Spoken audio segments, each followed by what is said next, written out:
Hello everyone. आज हम पढ़ने जा रहे हैं अध्याय 12 का पार्ट 5। और आज पार्ट 5 में हम पढ़ेंगे एक्सरसाइज 12.1 के question number 3 and question number 4 को। इससे पहले वाले लेक्चर में हमने क्वेश्चन नंबर 1 और क्वेश्चन नंबर 2 को डिस्कस कर लिया था। आज हम उसी के कंटिन्यूशन में क्वेश्चन नंबर 3 को डिस्कस करेंगे। चलिए शुरू करते हैं। क्वेश्चन नंबर थर्ड में हमारे पास कुछ डेटा है और डेटा किस बारे में है कि एक चुनाव हुए हैं राज्य के विधानसभा के। उसमें विभिन्न राजनीतिक पार्टियों के द्वारा जीती गई सीटों के परिणाम हमें नीचे दिए गए हैं। जैसे कि आप देख सकते हैं यहाँ पे है राजनीतिक पार्टी ABCDEF और उनके द्वारा जीती गई सीटें जो है वो है ए के द्वारा जीती गई सीटें हैं 75, बी के द्वारा जीती गई सीटें हैं 55, इस सो ऑन इस तरह से हमें डेटा दे रखा है। और इसके लिए हमें बनाना है एक आलेख, दैट इज दंड आलेख। ठीक है, तो मैं बार ग्राफ जो है इसके लिए बनाना है। आई होप आपको अभी तक समझ में आ गया होगा, क्योंकि हमने बहुत सारे जो है वो क्वेश्चन डिस्कस कर लिए थे इससे रिलेटेड। तो हम क्या करने वाले हैं, सबसे पहले एक्स एक्सिस ड्रॉ करेंगे जहां पे हम राजनीतिक पार्टी वाला डेटा लिखेंगे। देन वाई एक्सिस में हम लिखेंगे कि जीती गई सीटें कितनी है। आप स्केल कैसे लेंगे, आप देख सकते हैं यहाँ सारे टेंस के प्लेस में डिजिट है हमारे पास, तो यहाँ पे हम 10, 20, 30, 40 सो ऑन यहाँ पे स्केल लेंगे जो हमारे लिए सही पड़ेगा। अदरवाइज 5 का स्केल लेने पर और 2 का स्केल लेने पर ये बहुत बड़ा ग्राफ बन सकता है, और 100 का तो हम वैसे भी नहीं ले सकते हैं। तो ये हमारा सही रहेगा कि हम 10 का यहाँ पे स्केल लें। तो आप देख सकते हैं मैंने यहाँ पे 0 से स्टार्ट करा है इस बार। ओके, तो आप देखेंगे कि एक्स एक्सिस पे हमने लिया है यहाँ पे राजनीतिक पार्टी और वाई एक्सिस पे हमने यहाँ पे कुछ नंबर ले लिया। तो सबसे पहला स्टेप होता है कि आप एक्स एक्सिस और वाई एक्सिस को ड्रॉ करें। उसके बाद आप वाई एक्सिस के स्केल यहाँ पे लिखेंगे नंबर्स 10, 20, एक एक बॉक्स को लीव करके 30, 40 और सो ऑन 80 तक हमने ले लिया है। क्योंकि हमें जरूरत जो थी वो 77 तक थी, मैक्सिमम 77 या 75 तक।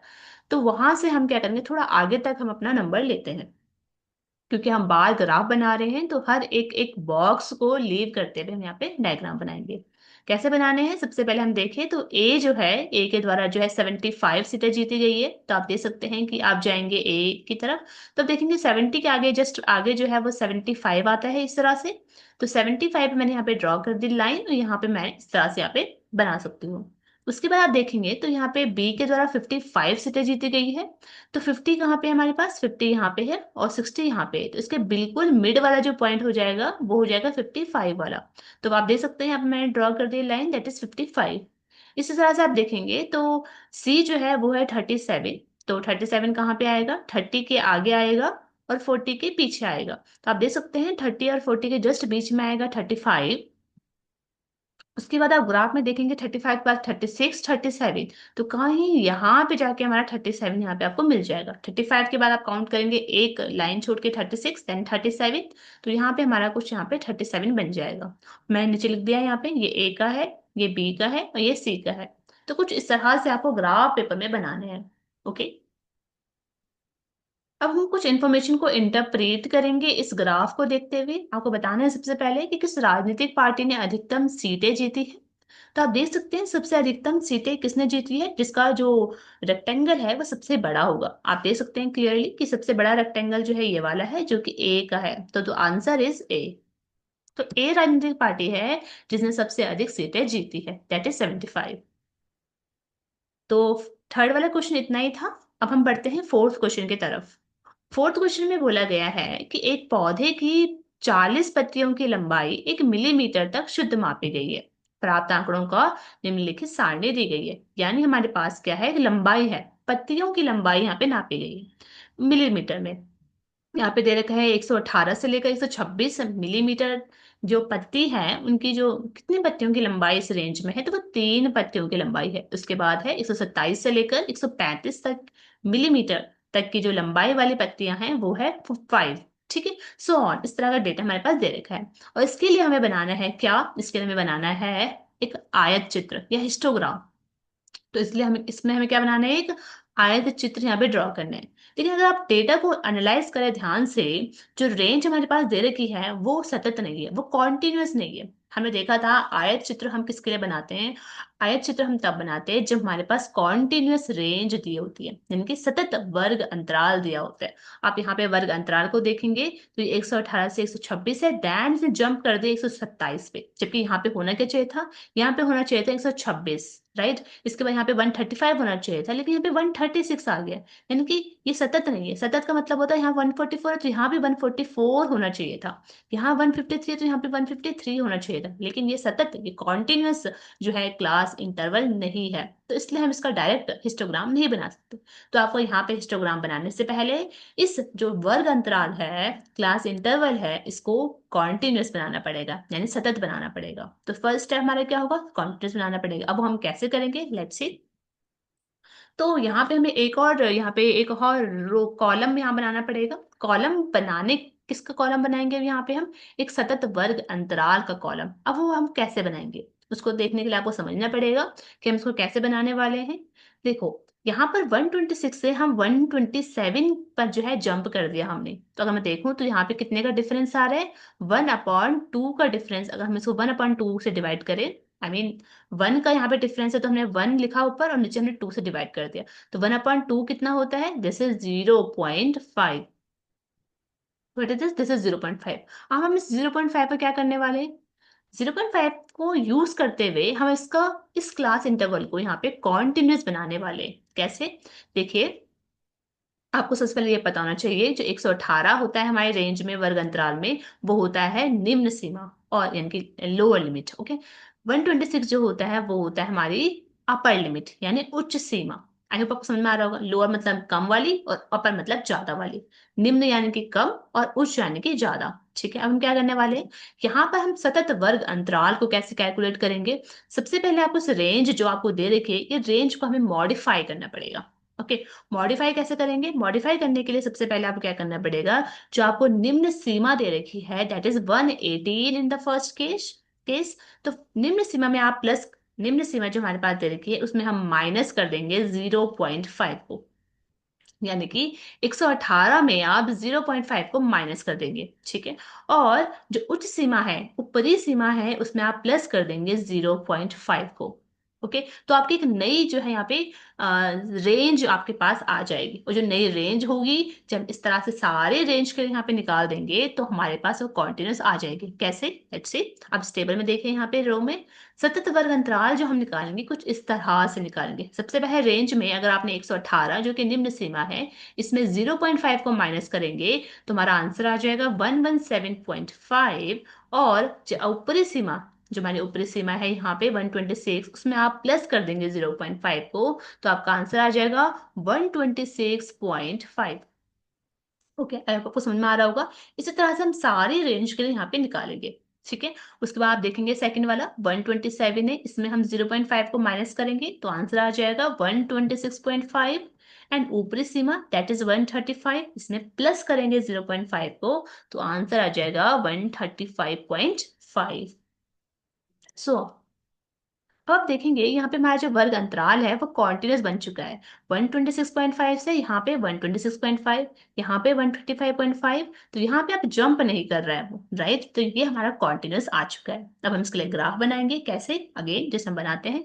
अब हम क्या करेंगे, अब हम इसकी हमें जरूरत नहीं है, इसको हमने मॉडिफाई कर दिया, अब हम इसकी हेल्प से यहाँ पे ग्राफ बनाने वाले हैं। सबसे पहले आप क्या करेंगे, यहाँ पर आप एक्स एक्सिस में लेंगे क्या, ये वाला वर्ग अंतराल, वाई एक्सिस में आप लेंगे ये वाला पत्तियों की संख्या। ठीक है, आई होप आपको समझ में आ रहा होगा कि हमें एक्स में क्या लेना है और वाई में क्या लेना है। तो वाई के लिए अब स्केल चुनेंगे हम, स्केल आप देख सकते हैं यहाँ पे, ये तो हमारे यूनिट डिजिट है, ये हमारे पास यहाँ पे 12 है। तो यहाँ पे आप 5 5 का भी ले सकते हैं, या फिर आप 2 से भी स्टार्ट कर सकते हैं, क्योंकि हम मिनिमम जो है 2 है, तो 5 का नहीं लेंगे हम, यहाँ पे 2 का ले सकते हैं, 2 4 6, और मैक्सिमम हम 12 14 तक जाएंगे। ओके, तो लेट्स सी। यस, तो कुछ इस तरह का हम यहाँ पे आयत चित्र बनाएंगे। तो आप देख सकते हैं यहाँ पे मैंने जीरो के बाद यहाँ पे इस तरह से यहाँ पे हमने बनाया है। क्यों, क्योंकि हम यहाँ पे 117 पे सीधा जंप कर रहे हैं, राइट। तो आप देखेंगे 117 से हमारा ग्राफ स्टार्ट होगा यहाँ पे, और वाई एक्सिस में अगर देखें तो मैंने यहाँ पे 1 का लिया है ग्राफ, आप 2 का भी ले सकते हैं, जो भी आपके लिए सुटेबल है। तो अगर हम 1 का लेंगे तो भी हमारा ग्राफ यहाँ पे सही बन रहा है, तो हमने 1 2 3 4 तक, 12 तक हमने यहाँ पे ले लिया है। ठीक है। और उसके बाद हम देखेंगे तो यहाँ पर अगर हम देखें रेंज अपनी, तो दिस इज 117.5 से लेकर 126.5 तक जा रहा है। तो आपको कुछ नहीं करना रेंज में, सब आपको क्या करना है, एक एक बॉक्स में क्या करना है, 117 देन 126 जो भी रेंज दे रखी है वो आपको एक एक लिख देनी है। फिर 117 से लेकर 126 तक था हमारे पास कितना, 3। तो हमने यहाँ पे 3 ड्रॉ कर दिया है। उसको आप देखेंगे यहाँ पे कि 126.5 से लेकर 135.5 तक है 5, तो हम यहाँ पे 5 में जाएंगे इस तरह से। 126.5 से लेकर आप देखिए यहाँ पे 5 लिखा है यहाँ पे इस तरह से, यहाँ पे। तो आपको ध्यान रखना है जो आयत चित्र होता है वो क्या है, वो बिना लीव, बॉक्स को लीव करे हुए बनता है, ठीक है। तो यहाँ पे बॉक्स को लीव नहीं करने हैं हमको, ये चिपका के बनता है। तो इस तरह से हमारा यहाँ पे आयत चित्र बन चुका है। आई होप आपको ये समझ में आया होगा हमने किस तरह से ड्रॉ करा है। तो यहाँ पे क्वेश्चन पूछा गया हमसे, क्या इन्हीं आंकड़ों को निरूपित करने वाला कोई अन्य उपयुक्त आलेख है। यानी कि कहना चाहते हैं कि हम इन्हीं आंकड़ों को, हमें जो हमने मॉडिफाई करके जो बनाया है, उसके लिए हम किसी, इसको हम किसी और तरीके से रिप्रेजेंट कर सकते हैं क्या। So the answer is yes. हमने डिस्कस भी किया था ये वाला, कि जो इसका दूसरे टाइप का ग्राफ होता है, एक वो होता है बारंबारता बहुभुज, यानी कि फ्रीक्वेंसी पॉलीगन। तो फ्रीक्वेंसी पॉलीगन हमने देखा था वो हिस्टोग्राम को यूज करके ही बनता है। तो इसको यूज करके, इस डेटा को यूज करके हम फ्रीक्वेंसी क्या बोलते हैं, पॉलीगन भी बना सकते हैं, राइट। तो इसका नेक्स्ट क्वेश्चन यहाँ पे पूछा गया है, क्या यह सही निष्कर्ष है कि 153 मिलीमीटर लंबाई वाली पत्तियों की सबसे जो संख्या है वो सबसे अधिक है। तो लेट्स सी, हम अपने ग्राफ को देखते हैं यहाँ पे बोला गया है 153, तो 153 कहाँ पे आ रहा है हमारे पास, 153 जो है कुछ इस तरह से। आप यहाँ पे रेंज देखेंगे तो दिस इज 153.5, ओके। और ये है 162.5, तो 153 जो है 0.5 से पहले आ रहा होगा, इसका मतलब वो इस रेंज में आ रहा होगा, 144.5 से लेकर 153.5 तक। और आप अगर इस ग्राफ को देखें तो ये आपको हाईएस्ट लग सकता है, और ये 12 भी है। तो आप बोल सकते हैं कि 153 का जो है पत्तियों की संख्या वो 12 है, this is maximum. But this is not right. अब अगेन आपको यहाँ पे समझ नहीं आ रहा तो आप यहाँ पे दे सकते हैं, दिस इज 153.5 और यहाँ पे जो है इसकी संख्या 12 है। लेकिन आप देखेंगे this is range, this is not exact number जैसे कि बार ग्राफ में होता है, राइट। क्योंकि क्या बता 153 की ना होकर वो किसी और ही रेंज के, sorry I am really sorry, this is not 153, this is the range, right. हो सकता है इस रेंज में किसी और जो नंबर है, इस रेंज में बहुत सारे नंबर लाई कर रहे हैं, उन सभी के लिए यहाँ पे 12 दिया गया है, ठीक है। तो एग्जैक्ट हम नहीं बता सकते कि यहाँ पे 153 की ही 12 है पत्तियों की संख्या, राइट। तो आपको ये समझना होगा कि रेंज में हम एग्जैक्ट नहीं बता सकते हैं यहाँ पे, क्योंकि जो रेंज है वो 145 से 143 के बीच में लाई करती है। तो ये इसका मतलब यही नहीं होगा कि प्रत्येक पत्ते की लंबाई 12 होगी, ठीक है। क्योंकि दंड आलेख अगर होता है ऐसे सिर्फ 153 लिखा होता तो हम बोल सकते थे कि ये 12 है, लेकिन रेंज के लिए हम एग्जैक्ट नहीं बोल सकते कि ये 12 ही है। तो इसके साथ ही हमारा ये वाला क्वेश्चन भी यहाँ पे डन होते हैं। आई होप आपको समझ में आया होगा ये। इसके नेक्स्ट लेक्चर में हम इसके आगे क्वेश्चन को डिस्कस करेंगे, that is question number 5 and question number 6 को। तब तक के लिए थैंक यू।